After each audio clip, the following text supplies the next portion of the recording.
up off the trail. It scared most of the people that were there, and he said he would never run his car on the beach again. So that's when all those land records would end here in Daytona Beach. They would move into the Bonneville Salt Flats where it is continuing to pay to do those land speed records. So when we started in 1936 was the first beach and road course race. It was either now he fell in love with auto racing as a teenager. We grew up in Washington, D.C. His family took him to see board racing on High Bank Woods Turn out in Laurel, Maryland. 1935, during the Great Depression, he would bring his family here. His wife Ann, his son Bill Jr. He was a small-time mechanic at that point, but he would go to work for a big-time gentleman by the name of Saxton Lloyd. Mr. Lloyd owned a Cadillac and a Buick dealership here in town. He did a wonderful job working for him. They were good friends throughout their lifetime. He would honor him by naming a lake you will see out on the beach. We'll talk about why we are here for a lake.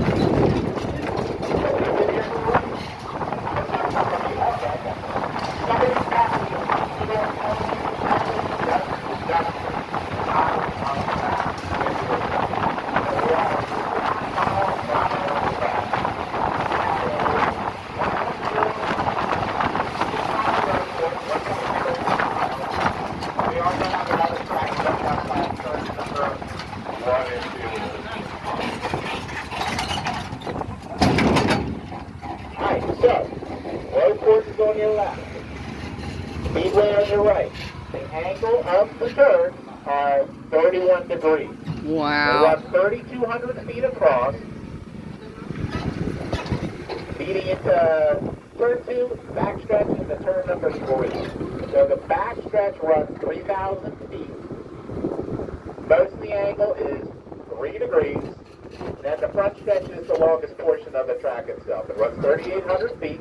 Completing the 2.5 miles, and most of the banking.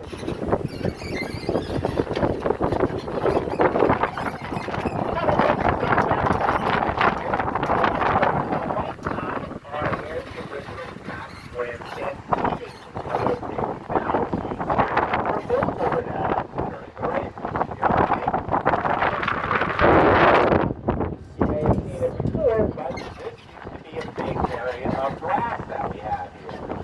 All that changed after the accident that Ryan Priest had during the Coke Zero Sugar 400. Oh, that He would was hit the grass here on the backstretch and roll his car 11 times in the air. That was He was able to crazy. come out of the car, punching out of shape. He only spent one night in the hospital. But because of that accident, they took him out of the grass that was here a long time. Now they are working on the chicane in Canada. So that is used during the Rolex race to slow the cars down before they come to the turn number 3. And they'll make the road pass paper left. Now looking back at the venue itself, that was the American Speedway. So as we're just the seating, the next seat, and then around the track. This project is done with the Total Rising Project. So the race is completed in 2013 and 2014. About $400 million. The venue itself is nearly a quarter of a mile, and the seating is now 150,000 people that can see the venue. So if you're driving in the chicane, you would turn this turn here, and then you go around and turn up the front of us, and then you come back out. Again, this is just where the cars down there in the road. See what they have over against the wall? They have rubber tires to keep the cars from crashing into the wall. We'll talk about the wall. Now from the double yellow ones here up to the rail itself, that's 40 feet. This 40 feet is able to accommodate 4 stock cars wide. If they're going 4 wide, they're very close to one another. Makes it very easy to tap somebody into the wall itself. Like driving through downtown Atlanta. We have that concrete That's how it retaining wall felt. to prevent keep debris inside. After his death, it's known as the safer barrier. Rayon is steel and foam with energy reduction. There's 12-foot sections of hollow steel tubing that's been welded together, and then it's strapped to the retaining wall behind it. The big game changer comes with the styrofoam in the middle. That reduces the high-speed kinetic energy of crashes into the the wall. So when cars hit the wall today, the tubing flexes in before the styrofoam forces the car back out onto the track, rather than running straight to a concrete wall and your car collapsing into it. Now from this steel structure here to your right side, the track becomes 31 degrees in the angle. I like to go slow here so you can actually see what it looks like when they're driving through. Now when drivers are hitting the turns, that's about 3 G's of force that's placed on their body. For a 160-pound driver, that's 480 pounds of pressure taking the turns here. For the Daytona 500, that's a 500-mile race. That means 200 laps around the track. Now you can also see the safer bearing continues on the inside of the track as well. Now the lighting here, we had it done by an Iowa company called Custom Lighting. The first night race is supposed to occur in August. And they do everything. We had wildfires in the area prevented it to go out in October. They're all part of the Pepsi 400. Now we have 178 lampposts around the outside of the track. They all have 2,000-watt bulbs inside of them. 116 of those light posts that are on top of the venue over to your left. And then we have over 400 of the gray specialized lighting spots. Got a little closer so you can see them.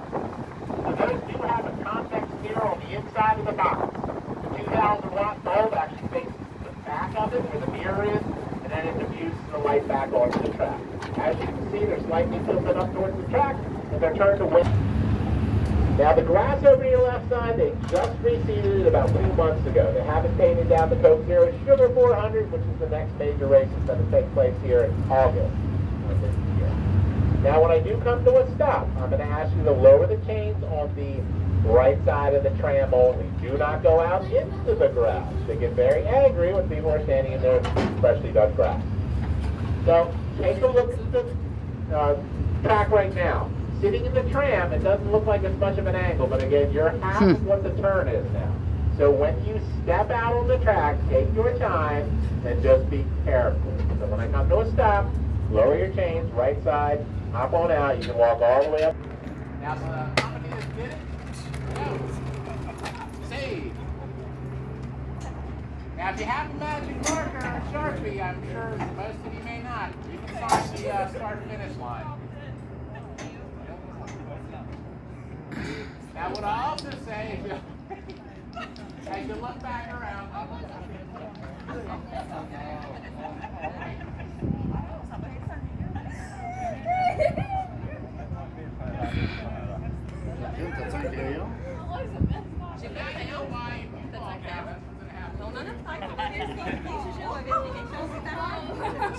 in the cars because they're trying to keep them at a lower speed because for their safety. So the technology of cars has outdone the speedways, and you don't see a whole lot of new speedways being built around the United States. Same cars that run here with the Rolex run out in Le Mans, France, but they get top speeds of about 270 miles, where they keep them under 200 here.